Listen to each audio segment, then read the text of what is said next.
So I just installed the headlight leveling switch to my HID lights that I just installed. And if you can see, it's hard to tell,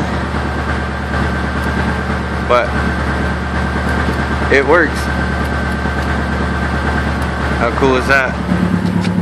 I found a dude that had the connector online, and if you can see,